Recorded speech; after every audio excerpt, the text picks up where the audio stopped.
இதாங்க நம்முடைய கணபதி செட்டிக்குளம் சுந்தரமூர்த்தி விநாயகர் மூலவர்.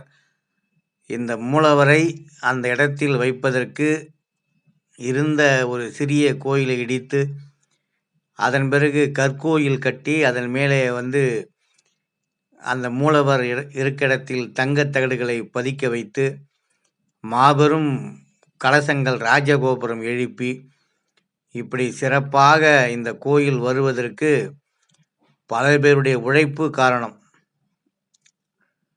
சுற்று வட்டாரத்தில் எங்கும் இல்லாத அளவுக்கு 65 அடி உயர ராஜகோபுரம். எல்லா தொலைக்காட்சியிலும் குடமுழுக்கு கும்பாபிஷேகத்தை மகா கும்பாபிஷேகத்தை காட்டியிருப்பார்கள். ஆனால் அந்த கும்பாபிஷேகம் எப்படியெல்லாம் இந்த கயிர் நூலை சுட்டுகிறார்கள், கோபூஜை நடந்தது, இப்படி ஒவ்வொன்றாக பார்க்கின்ற பொழுது மிக நேர்த்தியான முறையில் எல்லா விதமான சடங்குகளோடு மிக அற்புதமான ஒரு பெரிய இடத்தில் ஒரு நம்முடைய சுந்தரமூர்த்தி விநாயகர் அருள்பாலிக்க வந்துவிட்டார். சிறப்பான குடமுழுக்கு நடத்துவதற்கு என்னென்ன சடங்குகள் செய்கிறார்களோ அதையெல்லாம் பார்த்தோம். அதே போல் கங்கையிலே இருந்து தீர்த்தம் வந்தது, காவிரியிலிருந்து தீர்த்தம் வந்தது, இன்னும் ஏராளமான கங்கை, யமுனை, சரஸ்வதி சங்கமத்தில் இருந்து திரிவேணி சங்கமத்திலிருந்து தீர்த்தம் வந்தது. ஆனால் வங்கக்கடலோரம் அமர்ந்திருக்கிற அந்த விநாயகருக்கு வங்கக்கடலில் சென்று அங்கிருந்து ஒரு 250 மீட்டர் தொலைவில் உள்ள வங்கக்கடலுக்கு சென்று அந்த புனித நீரை எடுக்கின்ற காட்சியை பார்க்கிறோம். அதற்கு ஒரு பூஜை செய்து அந்த பூஜையில் எல்லோரும் கலந்து கொண்டு மிக சிறப்பானது ஒரு கடல், எல்லா ஆறுகளும் கலக்கக்கூடிய இடம். அந்த கடல் நீரை எடுத்து கங்கை நீரை எடுத்து இப்படியெல்லாம் எல்லா தீர்த்தங்களையும் வைத்து மகா கும்பாபிஷேகம் நடைபெறுவதற்கு முக்கியமாக காரணமாக இருந்தது. இதையெல்லாம் எல்லா தொலைக்காட்சியிலும் காட்டுவதற்கு முடியாது. ஏனென்றால் ஒவ்வொரு சடங்காக அவர்கள் காட்ட வேண்டுமானால் பல நாட்கள் ஆகும். அவ்வப்போது நான் கலந்து கொண்ட நிகழ்ச்சிகள், மற்றவர்கள் கலந்து கொண்ட நிகழ்ச்சிகளை தொகுத்து உங்களுக்கு வழங்க இருக்கிறேன். அதேபோல் இந்த குடமுழுக்கை பார்க்கின்ற பொழுது பல பேர் கடினப்பட்டு இந்த கோயில் உருவாவதற்கு முக்கிய காரணமாக இருந்தாலும் அவன் அருளாலே அவன்தாள் வணங்கி என்பதைப் போல விநாயகப் பெருமான் விரும்பி ஏற்றுக்கொண்டு கற்கோயிலிலே நமக்கு அருள்பாலிக்க இருக்கிறார். அதற்காக இந்த கலச நீருக்காக இந்த வங்கக்கடலில் இருந்து புனித நீர் எடுத்து அதற்கு பூஜை செய்து தேரோடும் வீதி வழியாக எடுத்து சென்று அங்கே கும்பம் கலசத்திலே எல்லா கலசத்திற்கும் சேர்க்கப்படுகிறது. அதற்கு சூரிய பகவானுக்கு நன்றி, கடற்கரைக்கு நன்றி. இது ஒரு பகுதி. அடுத்தது மண் எடுத்தல். பூமியிலிருந்து நீர் எடுத்தாவிட்டது. அடுத்து மண். இந்த விநாயகர் தாங்க மண் எடுத்து கொண்டு விநாயகரை அந்த பழைய கோயிலே வைத்திருந்தாங்க, அம்மன் கோயிலே, அதை எடுத்துக்கொண்டு அந்த புத்து மண் என்று சொல்வார்கள், அந்த மண்ணை எடுத்து நீர், மண், இப்படி பூ, எல்லா விதமான சடங்குகளையும் செய்து விநாயகரை அந்த புனித நீரால் நம்முடைய மகா கும்பாபிஷேகமாக திரு சுந்தரமூர்த்தி விநாயகர் அருள்பாலிக்கிற இடமாக கணபதி செட்டிக்குளம் திகழ்வதற்கு காரணம் பல நூறு ஆண்டுகளாக அருள்பாலித்து கொண்டிருக்கிற அந்த விநாயகர் இப்போ குடமுழுக்கு யாகசாலைக்கு இந்த கலசங்கள், புனித நீரெல்லாம் சேர்த்து, கடல் நீரெல்லாம் சேர்த்து யாகசாலையிலே வைத்து பூஜை செய்வதற்கு தயாராகி கொண்டிருக்கலாம். அதேபோல் எல்லாம் இந்த கரிகோலம் என்று சொல்வார்கள்.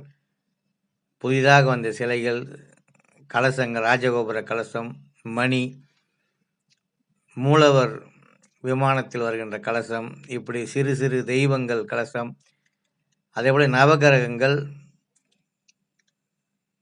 அம்மையப்பையோடு காட்சி தருவதைப் போல ஜோடியாக இருக்கிற நவகிரகங்கள். இவர்தான் அந்த சபதி, நடுவிலே வருகிறவர் ராஜா சபதி. அவரும் இந்த ஊர் முக்கிய பிரமுகர்களோடு இந்த ஆலயத்தை சுற்றி என்னென்ன யாகசாலை செய்ய வேண்டும் என்பதை அவர் வழங்குகின்ற காட்சியை பார்க்கிறோம்.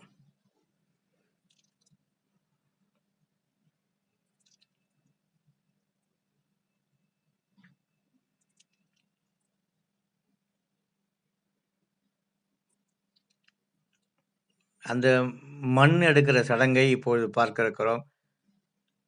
அம்மன் கோயிலிருந்து மண் எடுத்து அதற்கு பூஜை செய்து சிவாச்சாரியர்கள் தலைமையில் சிறப்பானது ஒரு பூஜை நடைபெற்ற காட்சியை பார்க்கிறோம். இப்படி நிறைய சடங்குகள் செய்து 3 நாட்கள் வேத மந்திரங்கள் ஓதி இந்த விநாயகப் பெருமானுக்கு மகா கும்பாபிஷேகம் நடைபெற்றது. அதிலே நாம் எல்லாம் கலந்து கொண்டு சிறப்பு பெற்றோம். அதேபோல் கரிகோலம் ஆவதற்கு மாலை அணிவித்து கலசங்களுக்கு தேரோடும் வீதியாக மாட வீதி என்று சொல்வார்களே, அதிலே ஊர்வலமாக மேலே எடுத்து அந்த ராஜகோபுரத்தில் பதிக்கப்பட்டது. இது யாகசாலை, மிக பிரம்மாண்டமான யாகசாலையில் குடமுழுக்கு வேலைகள் நடந்து கொண்டிருக்கிறது. ராஜகோபுரத்தில் கலசம், கரிகுலம் கலசம் வைக்கிற காட்சியை பார்க்கிறோம். அதிலே நான் உதவிக்காக சென்று அங்கே நின்று அந்த எம்பெருமானை பார்த்தால் கிட்டத்தட்ட 65 அடி உயரம் வங்கக்கடல் தெரிகிறது. ஊரே அந்த ராஜகோபுரத்தின் தெரிவதை பார்க்கிறோம். அந்த கடல் பாருங்க, இந்த பக்கம் கிழக்கு கடற்கரை சாலை தெரிகிறது. இப்படி சிறப்பாக அந்த கலசத்தை பதிய வைப்பதற்கு மேலே எடுத்து அந்த 5 நிலை ராஜகோபுரம், 5 கலசங்கள், ஒவ்வொன்றும் 5 அடி, கிட்டத்தட்ட 5 அடி உயரம், மிக பிரம்மாண்டமான கலசத்தை. இதுதான் அந்த ஈசிஆர் சாலைக்கு செல்கின்ற வழி. இப்படி எல்லாவற்றையும் பார்க்கின்ற பொழுது மிக பிரம்மாண்டமான ஆலயமாக எங்கள் வீட்டுக்கு அருகிலே இருக்கிற சுந்தரமூர்த்தி விநாயகர் ஆலயத்தை நாம் மெய் மறந்து வணங்க வேண்டும். யாகசாலையிலே பிரம்மாண்டமான பூஜைகள் நடக்கிறது. யாகசாலை நிறைவு, முதல் நாள் நிறைவிலே அந்த பூரணாகுதி என்று சொல்வார்கள்.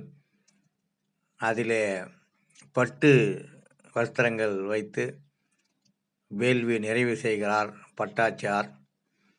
இப்படி 3 வேளைகள் 4 கால பூஜைகள் செய்து மிக அற்புதமான விநாயகருக்கு சிறப்பானது ஒரு குடமுழுக்கு நடைபெற்றது. ஒவ்வொன்றும் ஒவ்வொரு சடங்காக செய்து சிறப்பாக செய்தார்கள். ஊர் பெருமக்கள் அத்தனை பேரும் யாகசாலையிலே கலந்து கொண்டு மெய் மறந்து சிவனுடைய மூத்த மகனுடைய குடமுழுக்கு விழாவிலே கலந்து கொண்டு வேத மந்திரங்களை ஓத வணங்கி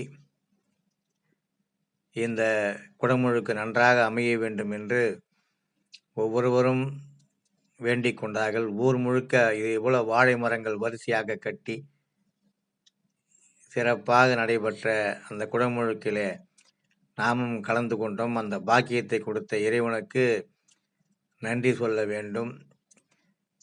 நம்முடைய விநாயகர் பெருமான் அருள் என்றென்றும் நமக்கு கிடைக்கும்.